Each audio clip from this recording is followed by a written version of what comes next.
आज हम चर्चा करेंगे मोटर व्हीकल एक्ट में कि क्लेम जो एक्सीडेंट होते हैं उसके क्लेम कैसे पेश करते हैं, कौन व्यक्ति पेश कर सकता है और कितनी क्षति राशि कैसे प्राप्त कर सकता है। जब कोई दुर्घटना होती है किसी मोटरयान से, तो या तो कोई व्यक्ति क्षतिग्रस्त होता है, या किसी व्यक्ति की संपत्ति का नुकसान होता है, या किसी व्यक्ति की डेथ हो जाती है। तो 166 मोटर व्हीकल एक्ट में प्रावधान है कि जब किसी व्यक्ति को किसी दुर्घटना में क्षति हो, या उसकी संपत्ति का नुकसान हो जाए, या उसका कोई वैध प्रतिनिधि की मृत्यु हो जाए, तो उसकी क्षति के संबंध में वाहन चालक, वाहन स्वामी और बीमाकर्ता कंपनी के विरुद्ध क्लेम प्रकरण पेश होता है। इसके संबंध में 166 मोटर व्हीकल एक्ट के अंतर्गत क्लेम याचिका जिला न्यायालय या अतिरिक्त जिला न्यायालय में पेश की जाती है। उसका डिस्ट्रीब्यूशन डिस्ट्रिक्ट जज महोदय करते हैं। 166 के अंतर्गत ये प्रावधान है कि जो व्यक्ति इंजर्ड हुआ है वो, जिसकी संपत्ति का नुकसान हुआ है वो, और ये जिस व्यक्ति डेथ हुई उसके जो विधिक प्रतिनिधि हैं, लीगल रिप्रेजेंटेटिव, वो या किसी अभिकर्ता के माध्यम से क्लेम याचिका न्यायालय में पेश की जा सकती है। इसमें यह भी प्रावधान है कि अगर कोई व्यक्ति की डेथ हो गई है, उसके सारे विधिक प्रतिनिधि जो हैं वो आवेदक नहीं बनना चाहते हैं, तो उनको अनावेदक के रूप में पक्षकार बनाना आवश्यक होगा। इसमें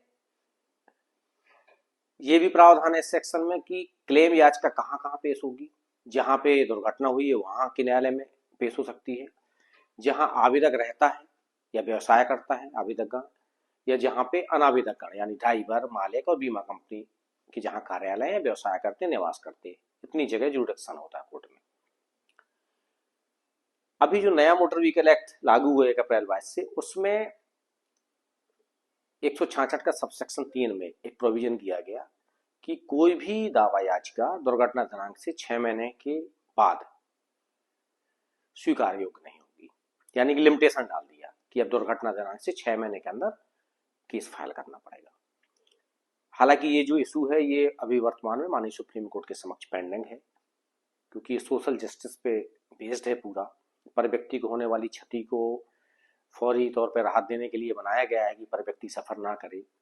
ऐसे में क्या लिमिटेशन एक्ट का सेक्शन 5 लगा करके जो विलंब हुआ है आवेदन करने में, उसको माफ करने के लिए अनुमति दी जाए या ना दी जाए, इस इशू का निराकरण अभी, क्योंकि कुछ कोर्ट्स अलाउ कर रहे हैं, कुछ कोर्ट डिसमिस भी कर रहे हैं एप्लीकेशंस को, अगर बियॉन्ड 6 मंथ पेश होते हैं क्लेम प्रकरण।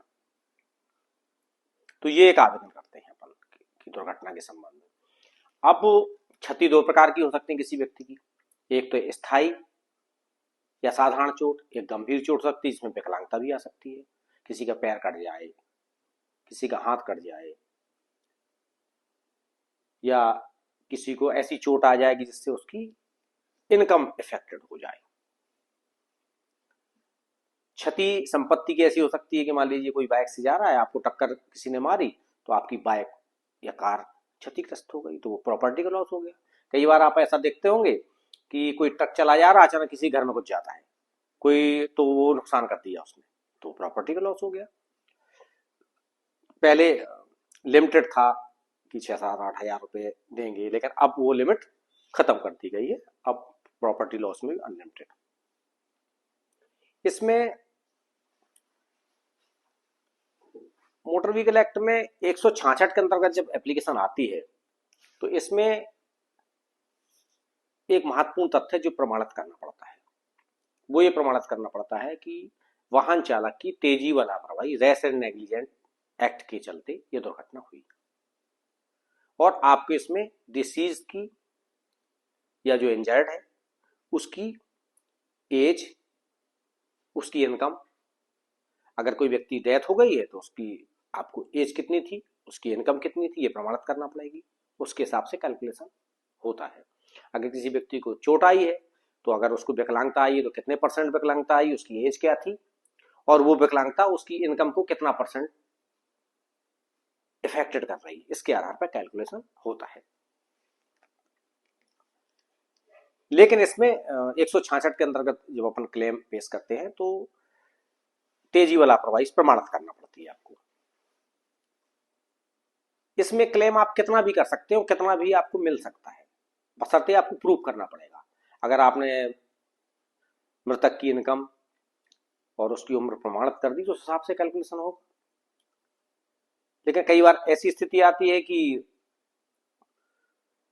कोई व्यक्ति स्वयं गाड़ी चला रहा है और चालक लाइसेंस था, उसके पास बीमा भी था, सब कुछ था, वो टकरा गया, उसको क्लेम चाहिए। या स्वयं की लापरवाही है किसी व्यक्ति की, तो क्योंकि कंट्रीब्यूटरी और कंपोजिट नेग्लिजेंस भी हो सकता है।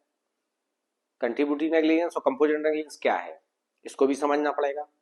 कंट्रीब्यूटरी नेग्लिजेंस ये है कि अगर दो वाहन चालक गाड़ी चलाते जा रहे हैं और दोनों ड्राइवर टकरा गए और एक ड्राइवर दूसरे पे क्लेम कर रहा है, तो इसमें माना जाएगा कि एक दूसरे ड्राइवर की भी उसमें योगदायी उपेक्षा कुछ थी और जितनी उसकी योगदायी उपेक्षा प्रमाणित मानी जाएगी उतना वो माइनस कर दिया जाएगा। कंपोजिट नेग्लिजेंस से होता है कि एक व्यक्ति उस वाहन में सवार है, ड्राइवर चला रहा है, तो दो ड्राइवरों की कंपोजिट नेग्लिजेंस से वो दुर्घटना हो रही है, उस व्यक्ति का कोई रोल नहीं है। कंट्रीब्यूटरी में उसका योगदान स्वयं भी होता है उस दुर्घटना में, तो वो अगर कंट्रीब्यूटरी है तो तब माइनस प्लस होता।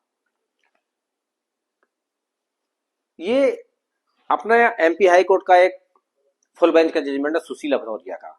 उसमें कोर्ट ने ये हेल्ड किया कि जब दो वाहन चालकों के बीच में दुर्घटना होती है तो जो व्यक्ति पीछे सवार है उस वाहन में यानी पर व्यक्ति है, वो दोनों में से किसी के विरुद्ध भी क्लेम कर सकता है, उसको आप कंपेयर नहीं कर सकते। इसका कैलकुलेशन कैसे होगा, इसमें एज के हिसाब से सरला वर्मा का जजमेंट है इसमें। वो सरला वर्मा के जजमेंट पे ये स्पष्ट किया गया कि कितने का गुणांक लगेगा। तो सबसे बड़ा मल्टीप्लायर जो है वो 18 का मल्टीप्लायर लगता है इसमें, इससे ऊपर मल्टीप्लायर नहीं लगता। इसके बाद एक जजमेंट प्रणय से ठीक आया, उस जजमेंट पे कहा गया कि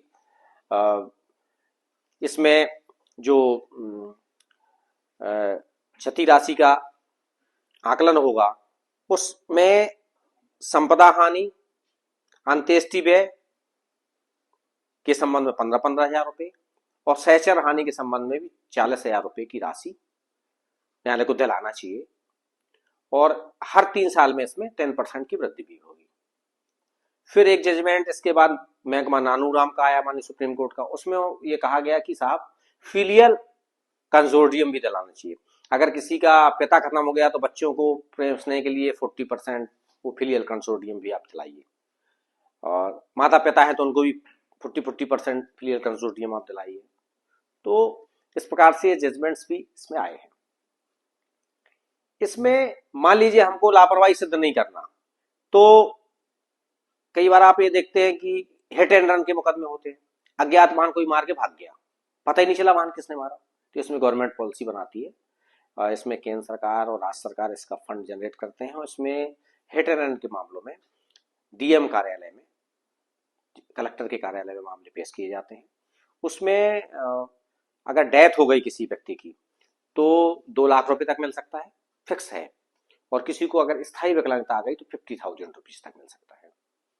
अब जैसा मैं बता रहा हूँ कि मान लीजिए किसी वाहन का टक्कर हुआ, वाहन मालूम है सबका है, लेकिन उसमें खुद की लापरवाही है या व्यक्ति बहुत एजेड है या बहुत छोटा बच्चा है, तो उसमें ऐसा कोई प्रावधान भी होना चाहिए था कि जिसमें तेजी लापरवाही सिद्ध न करना पड़े और स्ट्रक्चरल फॉर्मूला के आधार पर फिक्स राशि मिल जाए।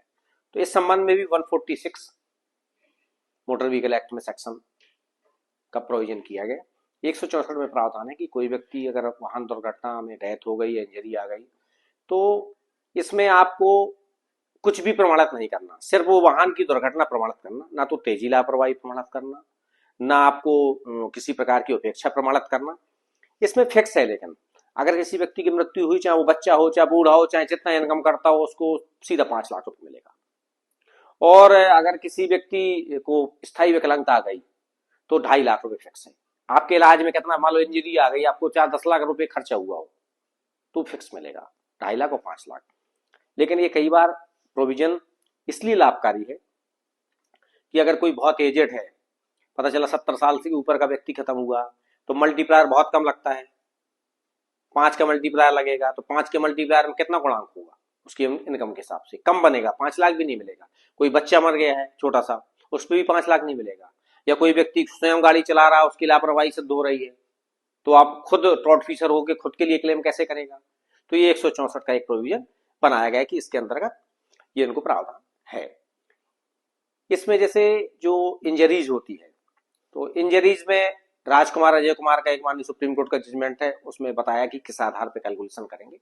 तो इस प्रकार से जब कोई दुर्घटना होती है तो जिस व्यक्ति को क्षति हुई है और जिसकी संपत्ति का नुकसान हुआ है, जिसका विवेक प्रतिनिधि खत्म हुआ है, वो लोग जिला न्यायालय लेवल के क्लेम अधिकरण दावा अधिकरण में न्यायालय में मामला पेश कर सकते हैं। इसमें कोई कोर्ट फीस नहीं लगती है नीचे के न्यायालय में। इसमें 60 रुपये का न्याय शुल्क टिकट लगता है मात्र, और प्रोसेस फीस भी नहीं लगती, क्लेम तलवाने भी निःशुल्क जाते हैं। और इसमें आपको एविडेंस एक्ट के hard and fast tool applicable नहीं होते, समरी प्रोसीडिंग है, तो साक्ष्य भी उतना गहनता से नहीं, सिर्फ अधिक संभावनाओं की प्रबलता के आधार पर आपको दुर्घटना प्रमाणित करना होती है। आप अपना इनकम, एज सब प्रमाणित करते हैं, लॉस प्रमाणित करते हैं, उसके आधार पर आपको क्षति राशि प्रदान की जा सकती है। ये संक्षिप्त जानकारी थी।